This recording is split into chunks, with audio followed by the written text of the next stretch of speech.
Hello everyone! Welcome po muli sa ating araw-araw na pagpapala. Hatid sa inyo ng Jesus Christ Saves Global Outreach Church. So, nasa lahat, nais ko po kayong batiin ng Happy New Year sa bawat nakatune in sa oras na ito. Purihin ang Diyos. So, tunay na pakabuti ng Panginoon. At ngayon ay binigyan ulit tayo ng opportunity para makapakinig ng kanyang mga salita. So ako po muli ang yung lingkod, Pastor Charlie Dakutanan ng Jesus Christ Saves Global Outreach Church, Camarin Family. Okay, so sa oras na ito tayo po muna yumuko sumandali at manalangin. Lord, thank you sa opportunity na muli binigay mo sa amin sa araw na ito. Tunay nga po Lord, ang bawat araw ay special na araw para sa iyo. Lord, nais po namin, O Diyos, Panginoon, na ipagkatiwala sa iyo ang buong araw na ito at maging sa aming mga pag-aaralan ng iyong salita. Lord, we thank you. All honor, glory, power belongs to you in Jesus' name. Amen. Amen. Okay, so tayo po ipupunta na sa ating paikinig ng Word of God. So, open your Bible in the book of Proverbs chapter 16 verse 3. So sabi po dito, commit to the Lord whatever you do, and He will establish your plans. Tagalogin natin, ipagkatiwala mo kay Yahweh ang iyong mga gagawin at magtatagumpay ka sa lahat ng iyong mga layunin. Lord, thank you once again sa iyong mga salita na aming mapagbubulay-bulayan. Sa umagang ito, mangusap ka sa amin, Lord. Holy Spirit, thank you.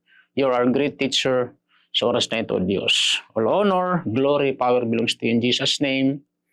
Amen. Amen.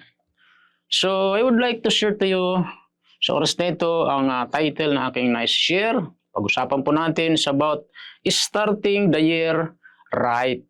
Okay? Paano o pagsisimula ng taon na tama? At ang ating sasagutin na tanong, paano magsimula ng taon ng tama? Okay? So, actually, napakaganda po na bawat taon, okay, ay masimulan natin ng tama. And then, magtapos din po tayo ng tama. Okay? So, yun po. At dito ay pag-usapan po natin na ano yung mga ayon sa banal na kasulatan na pagsisimula ng ating taon na tama. So, as a new year begins, so take note, many of us reflect on the past and set goals for the future. So, sa pagsisimula ng bagong taon, okay, dahil nasa bagong taon po tayo ngayon, 2025 na po tayo. Tapos na po yung 2024. Okay? So, marami sa atin ang nagmumuni-muni sa nakaraan at nagtatakda ng mga layunin para sa hinaharap.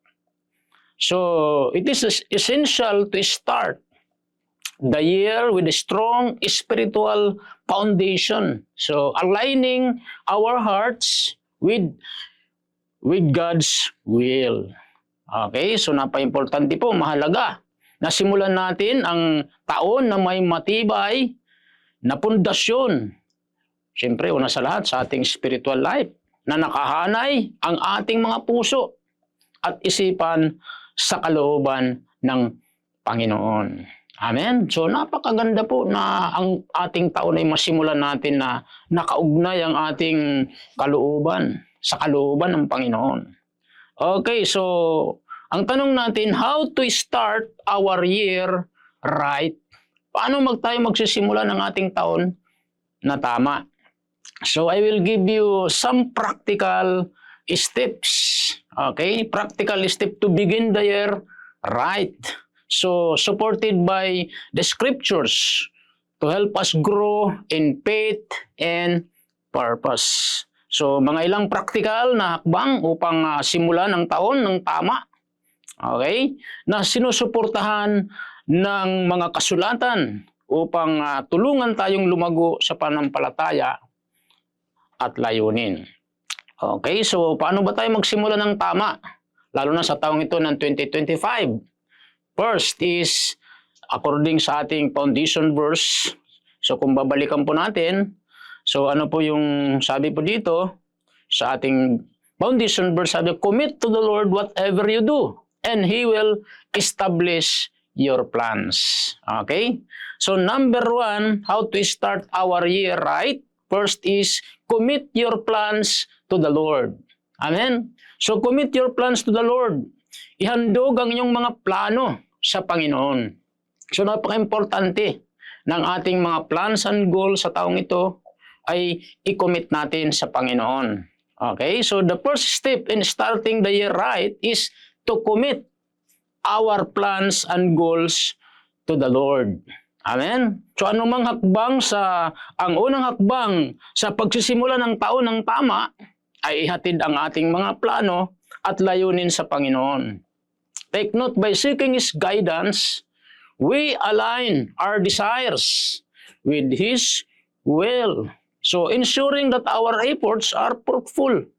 So sa pamagitan ng paghahanap ng Kanyang gabay, na isasalalay natin ang ating mga langarin sa Kanyang kalooban na tinitiyak na ang ating mga pagsisikap ay maging mabunga. Kaya napaka-importante po, italaga natin ang ating buhay sa Panginoon, yung ating mga plans and goals. Okay, so ating pong i-commit sa ating Panginoon. Sabi nga sa ating binasa sa Proverbs 16 verse 3, napakalinaw po, commit your work to the Lord and your plans will be established. So para maging successful yung mga goals and plans natin this year, 2025, so we need to commit to the Lord. Amen? Kung may business ka, so ipagkatiwala mo kay Lord yung business mo at magiging productive, fruitful. So higit sa lahat, ang ating paglilingkod sa Diyos, ang ating buhay. Okay? So we need to commit to the Lord. I-align natin sa Kanyang will ang lahat nating mga plans and goals para maging successful ang lahat ng ating mga gagawin this year, 2025. Amen? So may kita po natin dito po sa book of Proverbs 16 verse 3, our foundation verse. So ang verse na ito, take note, this verse emphasizes the importance of dedicating our intention to God for His blessing and direction. Amen? So number 2, paano tayo magsimula ng taong ito ng tama? Okay? Number 2, seek God's wisdom and guidance. Okay? So humingi ng karunungan at gabay mula sa Diyos. As we embark on a new year, take note, it is crucial to seek God's wisdom in all our decision. Amen? So napaka-importante ng ating buhay po.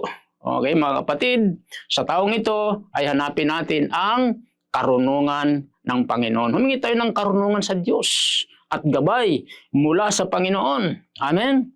Napaka-importante na ang ating buhay ay ating pong ipagkatiwala sa Panginoon. Prayer and studying His Word will provide clarity and insight into the path we should take. Okay, so nasabi nga po ng James 1:5, if any of you lack wisdom, let him ask of God, who gives generously to all without reproach, and it will be given to him. So, okay, so napaka-importante na humingi tayo ng karunungan, gabay sa ating Panginoon. Sa taong ito, hindi natin kaya na magtagumpay without the wisdom of God. Amen?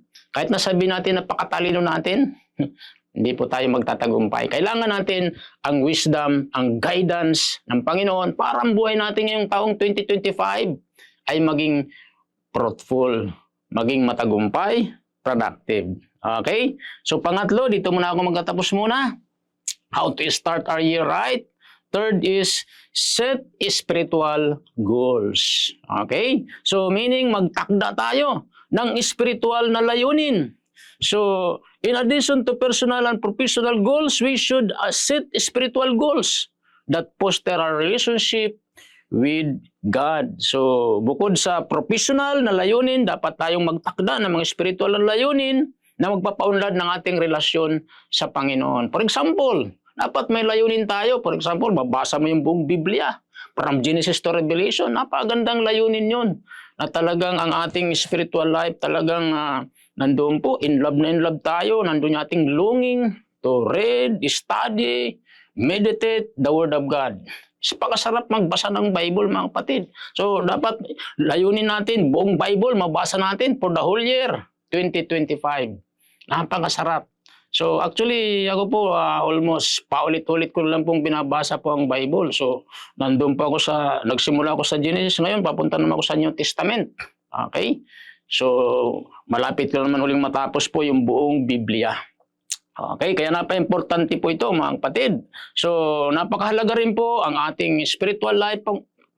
Ating spiritual life ay inuuna natin si Lord. Yung prayer life natin.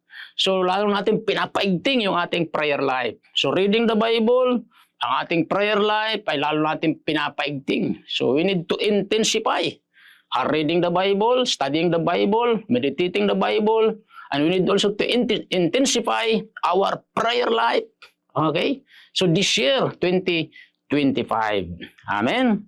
So, conclusion verse muna tayo. So, dito po sa book of Philippians 3 verse 14, so sabi dito, nagpapatuloy nga ako patungo sa hangganan upang makamtan ang gantimpala ng pagkatawag sa akin. Sabi ni Paul, ng Diyos sa pamagitan ni Kristo Jesus, ang buhay na hantong sa langit.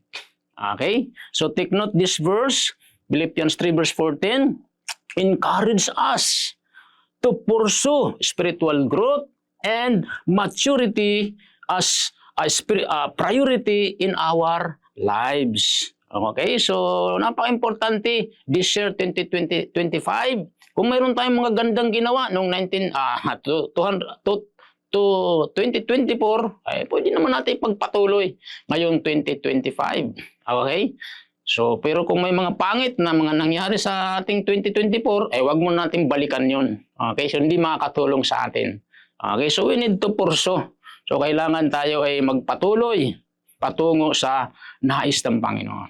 Amen? So, purihin ng Diyos. So tayo po ay manalangin na. Taas lang po natin ang ating dalawang kamay para maging successful, matagumpay ang buhay natin at tama ang ating pagsisimula ng taong ito. Kailangan natin ipagkatiwala kay Lord lahat-lahat sa buhay natin. I-commit natin ang buhay natin kay Lord. Tanggapin natin siya bilang Lord and Savior ng buhay natin. Sundan natin mixing prayer na ito. Sabihin natin, Panginoong Diyos na makapangyarihan sa lahat, lumalapit ako sa iyo, nagpapakumbaba sa iyong harapan. Humihingi ako ng tawad sa lahat ng mga nagawa kong kasalanan. Linisin niyo po ang aking buhay na yung banal na dugo at binubuksan ko ngayon aking puso. Tinatanggap kita, Jesus, bilang aking Panginoon at tagapagligtas. Sulat niyo po aking pangalan sa aklat ng buhay. In Jesus' name, Amen. Amen. Ako lang po manalangin, Lord, thank you sa lahat po ng mga sumusubaybay sa araw-araw na pagpapala. Pagpalay mo silang lahat. Manatiliin laging strong, healthy pangatawan. Salamat po sa buong taong ito ng 2025. Sa aming pagsisimula ng taong ito, Panginoon, ay magiging maayos, matagumpay ang lahat ng aming buhay sapagkat nakakomit ang aming buhay sa iyo sa buong taong ito, Lord. We thank you. All honor, glory, power belongs to you. In Jesus' name, Amen. Amen. So God bless po sa lahat. Bye-bye.